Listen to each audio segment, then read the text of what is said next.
kumparing Dennis Padilla natin, ang dami talaga sigurong bagahe sa loob ng kanyang puso.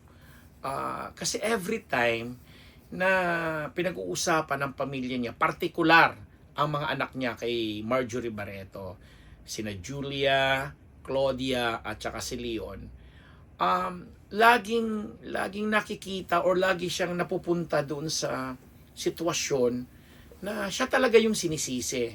Pare, kaibigan ka namin, pero wala talaga kaming mabasa o mabalitaan na may maganda man lang na pagtatangi sa iyo ang mga netizen, ang mga tao. Although syempre hindi naman nagpa-follow na ganun talaga dahil hindi naman ikaw nila kilala. Pero sa paulit-ulit kasing issue, particular ngayon, 'di ba nung may nag-birthday ba or something, kailan lang ngayong first week ng April, ang saya-saya niyo pang pinost, nakasama yung mama mo, si Mother Catalina Valdivia, na nakasama mo yung tatlong anak mo, ang ganda, ang saya, tapos ang simple pa ng caption mo, pinalakpakan ka namin doon, hinangaan ka namin ng very solid. Pero a day after or what, nang ikinasal itong pangalawang mong anak na si Claudia sa kanyang long time boyfriend, na mamaya natin ibibigay ang napakayaman pala nitong lalaki na ito. Kinasal, ang daming nagsabi na inagawan mo na naman ng moment yung anak mong ikinasal kasi naglitanya ka na naman ng sama ng loob mo, na again, hindi naman namin inaalis sa iyo yan bilang ama. Kasi nga, ando dun ka, na ang pakiramdam mo ay nabastos ka, trinato kang parang guest lang, imbis na father of the bride. Hindi mo na pinalampas muna ang pangyayari dahil, again, nag-ere ka ng iyong saloobin at sinabi mo nga na itinuring kang bisita at hindi tatay ng ikinasal. And dahil doon, naging nega ka na naman sa mga tao at kahit nabasa ko ang haba ng litanya ng kapatid mo ni si Jean Padilla, na sabi nila sa mga nagbabash at nagtatanong na wala naman kayong alam, since maghiwalay, ganito, ganyan. Alam nyo, again, Jean, hindi ko rin naman din inaalis sa iyo yung mga ganong nalalaman mo. Pero kung tutuusin mo, kahit kapamilya ka at kapatid ka, problema ito ng kapatid mo eh. Hindi, kung problema mo man yan, hindi major ang participation mo dapat dyan. Kumbaga, kapatid ka, dugo ka, pero minor. Kung ano man yung desisyon ng kapatid mo, pwede mong suportahan, pero na to the point na parang ikaw din yung nang-aagaw ng eksena dun sa supposedly magandang celebration ng pagpapakasal ng iyong pamangkin dito sa kanyang napangasawa na nangangalang si Basti Lorenzo. So, to cut the story short, ang daming nagsasabing toxic na itong si Dennis, masyadong laging gustong nagpapapansin, tapos paulit-ulit na nga yung issue sa mga anak niya, etc. And to be naman, kita mo, siguro nung humupa yung kanyang emosyon, na nag-post siya ng gano'n, pagkatapos the following day, doon mismo sa social media account ni Julia Barreto na may pinopromote something si Julia, tapos bilang, ano bang sinabi niya doon? Ang kapal niyo or something. May ganun siya eh. Basta yung una niyang post, yun nga, sinabi niyang trinato siyang guest at hindi father of the bride. Tapos doon sa pangalawang, doon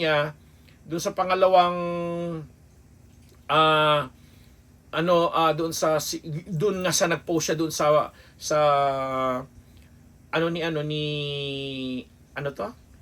ni Julia, sinabi niyang kapal niyo, 'di ba? Na binura din naman niya. Yung una pala niyang pinost is, grabe kayo, nabudol niyo ako, father of the bride, naging visitor, galing niyo. Ramdam mo talaga. Alam mo, hindi naman natin aalis sa kanya kung ganun yung naramdaman niya. Pero again, ang sinasabi ng lahat ng nakakita or nag-observe, tapos lalo pat inuugnay dun sa mga dati pa niyang mga emote, sabi, ayan ka na naman, Dennis. Inagawan mo na naman ng eksena yung ikinasal mong anak na supposedly yun yung araw na maligaya siya, masaya siya. Bilang tatay, mas dapat nilawakan mo pa yung pangunawa mo. Parang ganun lang naman yung sinasabi. But then again, hindi rin naman inaalis sa'yo yung karapatan mong ganun na magsalita. Kaya lang sana dinelay mo or hindi mo na brinodcast pa, lalo pat nagkaroon na kayo ng magandang ugnayan prior to the wedding. Yun ang sinasabi nila. But, yun na nga, nagpatangay ka na naman ng iyong emosyon, tapos buburahin mo rin naman pala. So, anong ibig sabihin nun? Tapos, again, yung pangalawan mong inilagay doon na inano mo kay Julia sa panganay mo, sinabi mong ang kapal nyo, binura mo rin naman. Tapos, hindi ka rin naman pinatulan ni Julia kasi si Julia, sa nakita natin, nung nakita natin yung, ano niya, yung social media account niya yon, nag-post siya doon ng video kasama yung half-sister niya, si Danny. Si Danny, half-sister niya ito dahil anak naman ito ni Kier Legaspi kay Marjorie Barreto, no? So, wala lang. Tapos, ano yan? Ano ba yung sinabi? Ano ba yung background music? Parang don't worry, be happy, something like that. May ganung-ganung na parang yun ang nagpe-play na music doon sa video na yun. So at the end of the day, ikaw na naman paring Dennis ang ano dito na naputukan tuloy ng mga nega. Tapos yan, sumali pa yung ano mo. Again, Jean, sinabi, sumali, hindi sumausaw ha. Nasabi nga natin, mas problema ito kasi kahit sabihin, kahit anong alam mo, kahit anong alam mo pa noong mga panahon na bago pa maghiwalay o naghiwalay, again, hindi mo problema yan ng kapatid mo kasi siya yung asawa, siya yung ama. Oh, ganun lang yun. Tapos, pero nauunawaan namin kayo dun sa naging sentimiento nyo, sa para kay Dennis, kung paano kayo trinato. Ako like, tama ko, ako rin, na ginanon. At ano, sige daw mag-stay, alis na lang ako. Pero hindi ko na para ipangalandakan pa sa publiko. Yun lang yun. Hindi ko na para sabihin pang, ito ang ginawa sa amin, ganyan. Kasi sabi ko nga, nagkaroon na ng opening na pwede naman yung pag-usapan, i-discuss, di mas magtutuloy-tuloy sana. Ako, anuhin na lang natin itong si Basti Lorenzo na napakabongga pala. Kinasal nga sila ni Basti sa Lake Hall in Nanas Sanctuary dito ito sa Santa Rosa, Laguna. Pang mayayamanin ang nagpapakasal doon, ano. Ito lang naman ang mga info tungkol dito kay Basti Lorenzo na matagal na palang boyfriend. Parang since high school pa yata sila nito ni Claudia. Sabi dito, si Basti hails from a powerhouse business family.